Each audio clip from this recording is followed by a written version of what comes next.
Muhammad Fawaq was shot dead while out for a night with friends.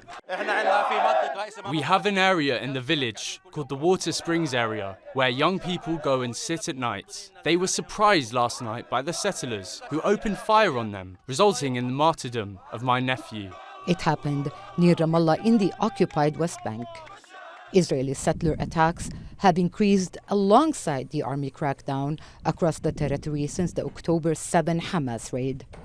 Palestinians and Arab leaders say it's being used as an excuse to grab more land. While our eyes have been trained on Gaza, the occupied West Bank has not been spared from violence either. Israeli settlers are escalating their attacks against Palestinian civilians and forcing their displacement. These attacks must be prevented by the State of Israel. Across the region, there have been several credible warnings of a wider escalation. The drums of war are beating. Israeli settlements have been increasing in the occupied West Bank under Prime Minister Benjamin Netanyahu's hardline government. Their expansion is illegal under international law, but Israel has evaded sanctions despite repeated violation.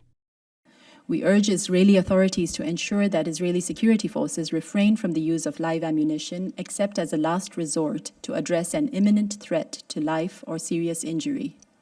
And we urge them to take immediate steps to end settler violence against Palestinians and to ensure the protection of the Palestinian population. The official support has emboldened the settlers, although some Israeli leaders insist that only Israeli security personnel are authorized to use force. There is no private body in any way authorized to use force, and the use of violence is a domain of the IDF, Shabak, Mossad, the Israeli police and them alone. Any action that violates this is unacceptable and should disturb us greatly. Israeli cabinet members have openly encouraged the violence. National Security Minister Itamar Ben-Gvir announced that his ministry was purchasing 10,000 rifles in order to arm Israeli civilians, primarily in the West Bank. It scared the Palestinians, many of whom are now abandoning their ancestral homes to save their lives. Faten Elwan, Ramallah, occupied West Bank, TRT World.